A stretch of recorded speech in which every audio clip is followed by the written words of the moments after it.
Olá, pessoal do primeiro ano. Agora a gente vai gravar para vocês a 25ª aula de filosofia, tá? A gente vai falar a respeito do movimento humanista. Gente, no que consiste o movimento humanista? Que começou historicamente, né, didaticamente para a gente na Renascença. Porém, depois da Renascença, de quando ele iniciou, é que se teve notícia da pesquisa e da referência de estudiosos a características humanistas.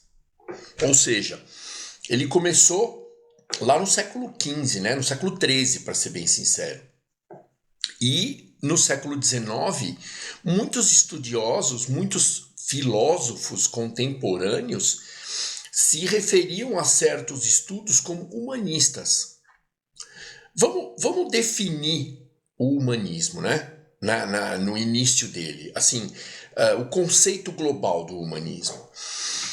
Gente, quando começou a declinar a Idade Média, que a gente teve um movimento iluminista, a gente teve um movimento renascentista, certo? Teve nas artes o estilo deixou de ser barroco e religioso para ser humanista, para ser renascentista, romântico. Muito bem. Gente, após aquela velha história da Idade Média ter tido sua cultura monopolizada pela igreja, a sociedade ter sido passiva demais e, entre aspas, ignorante demais, a sociedade europeia como um todo, né? A sociedade que a gente considera desde nobres até os servos, tá? Todos, menos o clero. O clero era esclarecido. Isso é importante a gente lembrar sempre. Muito bem. Assim, uma parte do clero, né? Uma parte do clero, os altos postos do clero, né? Os baixos, tipo monge, abade, padre, enfim.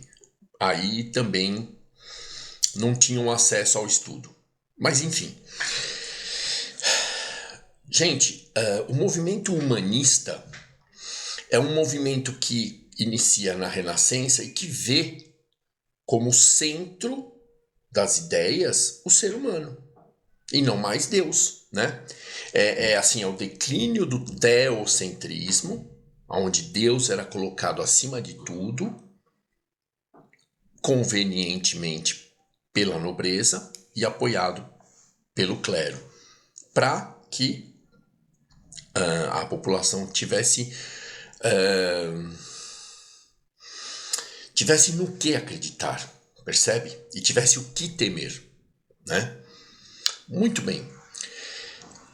Quando iniciou-se o processo da renascença do iluminismo, os estudiosos, né, os visionários, começaram a perceber a necessidade de uma reestruturação muito grande na cultura, né? Aquilo que era tradicional, secular, passou a ter novas visões, né? Novas explicações. A gente já viu isso bastante, as explicações mais racionais. Muito bem, o humanismo ele se baseia principalmente na literatura clássica, ou seja, naquilo que veio antes do período feudal na Europa, aquilo que veio antes da formação dos feudos na Europa, da formação dos reinos feudais na Europa, né, os territórios feudais. Foi aquela literatura e aquela filosofia que foi legada pelos romanos, pelos gregos, em seguida pelos romanos, tá? Gente, o humanismo ele se baseia além daqueles fatores clássicos do ser humano, além daquelas características clássicas do ser humano, né? como em oposição às características bárbaras, como misericórdia, compreensão, benevolência.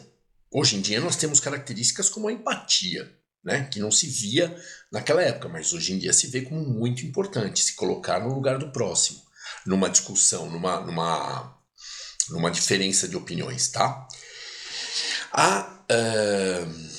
O humanismo renascentista, né? O humanismo que começa no século XV, ele vê outras características no ser humano também, como fortaleza, como força moral, né?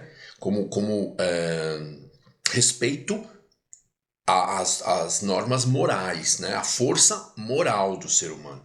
Ou seja, é o que hoje em dia a gente costuma se referir muito a você não é exemplo para falar tal coisa para mim. Veja, na idade de vocês, acontece um mecanismo, gente, que é muito, assim, como é que eu posso dizer? Ele é subjetivo, né? Nem vocês sabem, mas acontece. Eu vou dar um exemplo crasso, espero que eu não esteja ofendendo ninguém, espero. Quando um pai, uma mãe ou um responsável fumante fala pro filho ou pro tutelado, não fume, esse cara não tem moral. Percebe a mecânica da coisa? Tipo assim, não jogue lixo na rua, né? O pai, a mãe ou o responsável que dirige fala pro jovem, não jogue lixo na rua. E ele acaba de tomar uma garrafinha d'água, plau, joga na rua, né? No trânsito. Come um negocinho, joga o plástico pift na rua. Também não tem moral. Então, o humanismo, fora as características que passaram a fazer parte do rol de virtudes humanas, né? Não aquelas virtudes bárbaras, da honra acima de tudo, o humanismo tem como... Nós vamos falar sobre respeito à honra, mas associado à retórica e não ao duelo. Tá? Isso tudo são características muito profundas do ser humano na passagem dos séculos 12 para o 13 e do 13 para o 14. Isso aí foi evoluindo gradativamente, não foi um pulo assim, né? Tipo, o cara deixou de ser bárbaro, de resolver tudo na machadinha pra... Não, porque blá blá blá blá blá. Fica bom na retórica. Calma, isso aí foi gradativo, né? Então, esse humanismo do século XV, gente, visa, além das características que se esperava de um ser humano civilizado, né? Que deixou de ser bárbaro, deixou de ser aquele ogro, como todo mundo chama hoje, aquele ogro que resolvia tudo no tapa, na machadinha, no machado, na espada, enfim. Passou a ter características mais humanas, como misericórdia, como benevolência, compreensão principalmente. O humanismo também apontava para características de fortaleza moral, né? Prudência, né? O cara não ser um completo perdulário, né? Perdulário que gasta mais do que tem, ou então queima tudo que tem, depois fica sem nada, zero. O cara é prudente, ele planeja, ele calcula, enfim. Ele consegue levar uma vida mais equilibrada. A fortaleza, a prudência e a honra, né? Lembra que eu falei para vocês da honra medieval e da honra humanista? A honra medieval era resolvida no duelo, né? Duelo de espada, né? Não de arma de fogo, como eu estou simbolizando com as mãos. Mas no humanismo da Renascença, a honra era defendida através do exemplo, né? Da referência, daquele comportamento forte, daquele comportamento cheio de moral, como eu acabei de falar, e principalmente ele era resolvido na retórica. O que é a retórica, gente? É o diálogo, né? é a arte da argumentação. Isso a gente vê desde Sócrates, lá, desde a Grécia, né?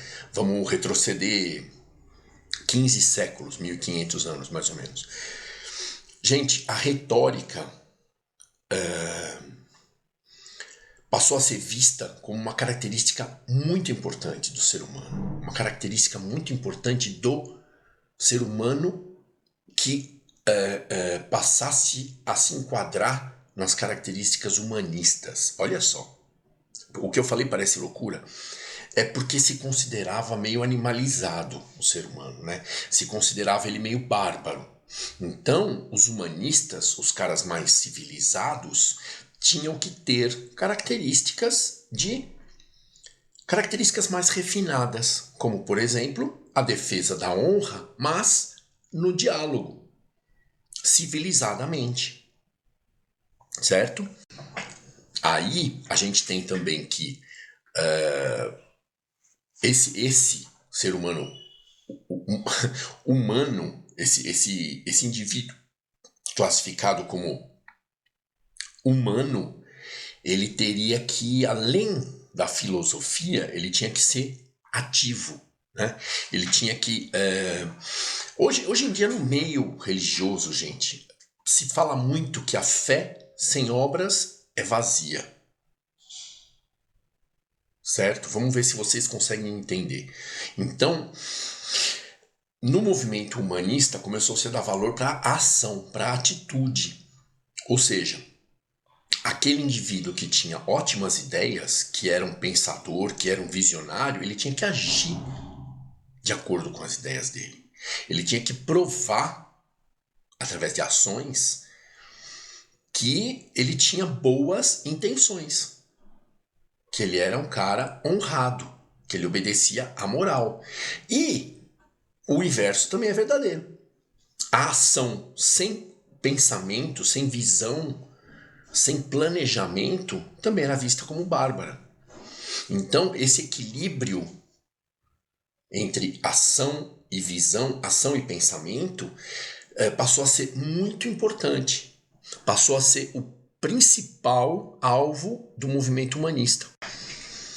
Gente, é importante a gente lembrar nesse momento que o movimento humanista, quando eu falei para vocês agora há pouco de conjugar a ação, a visão, né, pensamento, com a ação, passou a não ser mais um compromisso, e sim uma consequência, uma complementaridade. Ou seja, bom, hoje eu passei a trabalhar de gravata, né? Vamos supor. Algum de vocês passou a trabalhar de gravata. Consequentemente, eu tenho que ter mais de uma gravata. Certo? Percebe como funciona? Por consequência, por dedução. Faz parte da lógica. Faz parte do movimento racionalista que acontecia também. Certo? Na filosofia. Então, gente, veja, na política, houveram teorizantes, como é que eu posso chamar? Teóricos, né? Teóricos. Alguns estudiosos passaram a poder ensinar política. Passaram a contar com a possibilidade de educar mandatários, né? Educar administradores do Estado, educar quem praticava o poder, certo? Porque no humanismo a retórica e o poder de convencimento baseado na moral e na fortaleza e na honra seria muito semelhante ao poder. Ou seja, quem tivesse poder tinha que transmitir força, a moral e a fortaleza e a ética, né? A honra, percebe? Pregar com seus atos que não se fizesse com outrem o que não se quisesse. Essa é a origem da ética, né? Aquilo que é ruim para mim é ruim para a comunidade. Portanto, se eu sou detentor desse conhecimento, no humanismo eu sou capaz de ensinar isso aos políticos, percebe? Aos administradores do Estado. E isso passou a ser adotado no método educacional formal, né?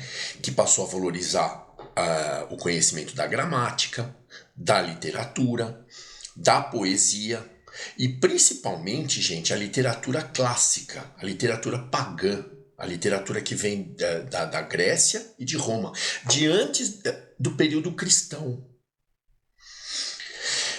Essa literatura, gente, esses preceitos aristotélicos, por exemplo, de Cícero, né? Um romano muito eloquente, assim, um administrador admirado na Roma Antiga, passaram a ser documentação importante, passaram a ser papéis, né? Passaram a ser teorias de vanguarda, né? Pera lá, eu vou tentar colocar isso em palavras mais fáceis. Tipo assim, bom, até agora vocês se baseiam em poder divino, em poder, em transmissão de poder pelo sangue, né, dos reis, dos descendentes, coisa e tal. A partir de agora, a gente vai passar a pensar em conhecimento como fonte de poder, que é o que a gente vê até hoje, né? A partir da Renascença, a gente passou a ter o conhecimento do homem, a capacidade do homem de conhecer muito para poder executar, certo? Traduzindo também para palavras bem atuais, não meter o louco, fingir que sabe, mas não sabe. Isso aí não pode. A partir do movimento humanista também,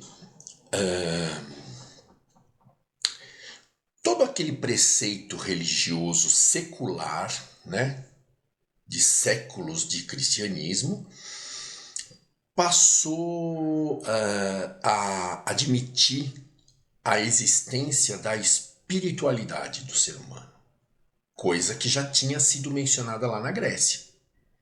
Lembra? Platão, depois o próprio Aristóteles, o próprio Descartes, certo? Então nós tivemos bastante